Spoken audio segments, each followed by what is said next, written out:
I knew someone in college who was planning on going to dental school, and she was pretty smart, she was hardworking, and she did well in undergrad. When she applied to dental schools, and she waited, and she found out, and she got results back, she was only accepted into one school, and she was waitlisted somewhere else, and the one school that she got accepted into was NYU's Dental School, and understandably so, she didn't accept that offer. It's kind of sad to think that you study and actually have the merit to go to a decent institution, but the cost is so ridiculous and prohibitive that you have no choice but to reject the offer because there's no way that you can pay for it. So let's see why the cost is so expensive. Well, it says here that the cost is $395,393 for the 2020-2021 school year. However, like it points out right here, this doesn't take into account accrued interest, loan fees, living expenses, and the rise of the cost of tuition. If you include all of that, the cost is over $705,000, nearly $706,000 for the class of 2024. And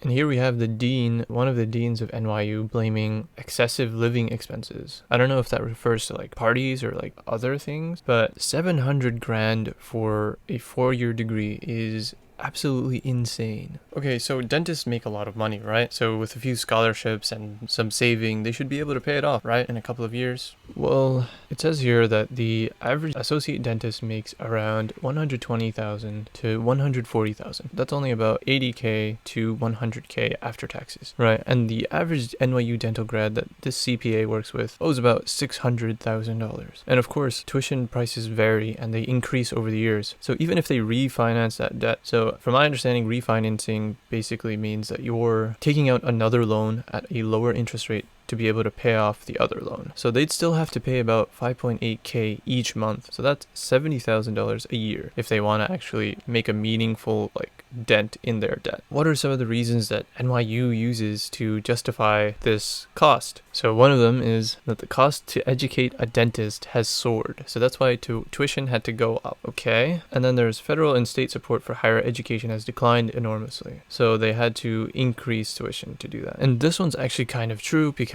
federal funding for undergraduate education is much better than for higher education, for like a master's degree or a doctorate degree, right? The government would offer grants for undergrad tuition, but not for higher education. And then there's the inflation. And then he makes a really good point that NYU owns some of the most valuable real estate property in the world. And if you know anything about real estate, property usually increases in value over time. And they've got locations in Shanghai and Abu Dhabi, right? So the school definitely has plenty of money. It's extremely, extremely stingy with financial aid. He calls them out for being a big profit center. He claims that the tuition doesn't have much to do with the rising cost of equipment or insurance. It's more of NYU just wanting to make money. And why?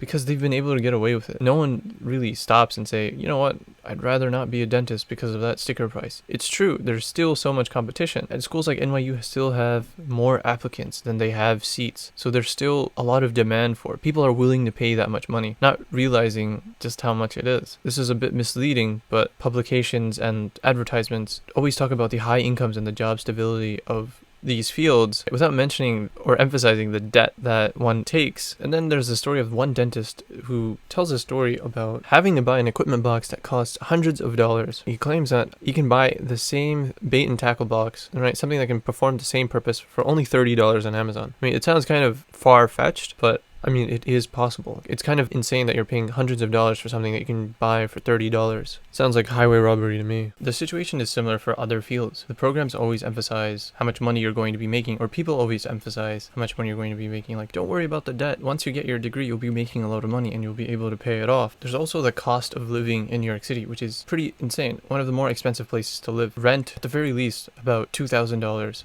per month. Now, if we were to do some quick math, let's assume the salary is $100K for a dentist. And this is the higher end of the numbers that we were provided. And let's assume they owe $600K. So we're doing the best case scenario here. If rent is $2K per month, then that's $24,000 per year. Let's throw in another $2,000 per year for groceries and bills. So now $100K minus $24K is $76K. If you subtract another $2K from that for your bills and your groceries, you're left with $74K. So now $600K, how much you owe divided by $74K, leaves you with about 8.1 years And that's the best possible scenario, because in reality, bills are going to be more expensive than that, and there are other factors that will be taken into consideration. But this isn't just about NYU or the dental school. This is a problem in the United States in general. This is a problem for colleges throughout the nation, programs throughout the nation. Between the years 2008 and 2018, tuition prices rose 36%, but the median income only increased 2.1%. So basically, tuition is a lot more expensive, but people aren't making enough. The increase in their income isn't proportionate to it, not even close. I'm sure many of us have heard that college is a lot more affordable in other countries in Europe and Asia, for example. But why is that the case? So I did some research, and here's what I found. Obviously, everyone can't afford college, so many people take on student loans. More than 1 million people default on their student loans every single year. And the average monthly payments are around $400. So Zane Heflin, this guy who's actually a policy analyst at the New Center, he's the author of a report entitled The New American Dream, Alleviating the Student Debt Crisis, which is pretty accurate. I mean, that is the new American dream. He states that basically the two main drivers of the rising cost of tuition are reduced state funding and the incentive for tuition raises as unrestricted revenue to benefit colleges. We've encountered that before, reduced state funding, okay? Basically, colleges can choose to spend the tuition money however they want, which is pretty wild. Like, you would think the money that you're paying for your education is going to benefit you or improve the quality of the education at your college, but they don't have to spend it on the actual college. And states and local communities are spending less per student. So somebody has to bear that burden, and it's been the student. And then he mentions a few other reasons.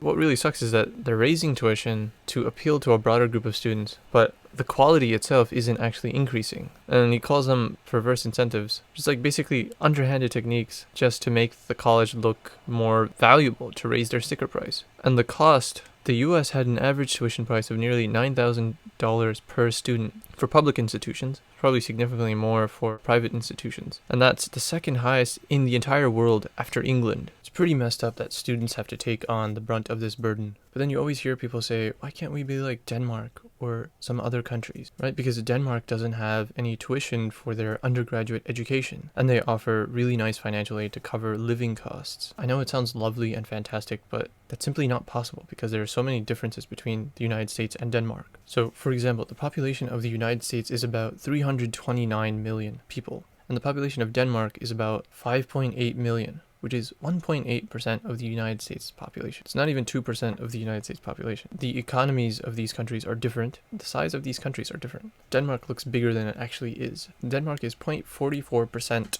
of the size of the United States. In other words, it's 228 times smaller than the United States. So Denmark can pull it off. So now that we understand that surface level comparisons like these won't work, now we can get back to our regularly scheduled programming.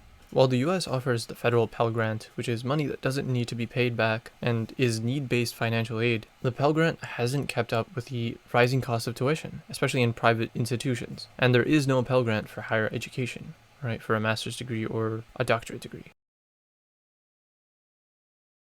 The highest paid employee of every state works for a university, and usually in sports.